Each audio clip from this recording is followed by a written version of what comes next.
మనం దేన్ని లక్ష్మిగా చూడమండి? ప్రతిదాన్ని కూడా ఏదైనా కింద పడితే తొక్కం, కళ్ళకు అద్దుకుంటాం, ప్రతిదీ కూడా లక్ష్మి అంటాం.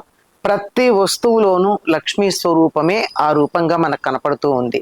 కనుక ఏ వస్తువుని పాడు చేయొద్దు, ఉన్నదాన్ని జాగ్రత్త పెట్టుకోవాలి. మీరు గమనించినట్టయితే కోట్ల వ్యాపారం చేసేటటువంటి వాళ్ళు లెక్కలు వేయడానికి పలక వాడతారు. పలకలు ఎందుకు వాడాలి? తుడి చేయొచ్చు. చిత్తు కాగితాలు వాడకుండా, కాగితాలు మంచి మంచి నోట్ ప్యాడ్స్ అన్ని వృధా చేయకుండా, పేపర్ వృధా చేయలేదు కనుక లక్ష్మీదేవి వాళ్ళ దగ్గర ఉంటుంది. లేదు, ఒకవైపు వాడినటువంటి కాగితాలు అక్కడ చిత్తు రాయడానికి పెట్టుకుంటారు, వాళ్ళ దగ్గర లక్ష్మీదేవి ఉంటుంది. ఇవి గమనిస్తే లక్ష్మి ఎక్కడ ఉంటుందో మనకు అర్థం అవుతుంది. వస్తువు పట్ల గౌరవం కలిగి వృధా చేయనటువంటి వాళ్ళ దగ్గర లక్ష్మీదేవి ఉంటుంది, సంపద ఉంటుంది. ఎప్పుడైతే లక్ష్మి ఉంటుందో, సంపద ఉంటుందో, ఆర్థికమైనటువంటి ఇబ్బందులు అప్రయత్నంగా తొలుగుతూ ఉంటాయి.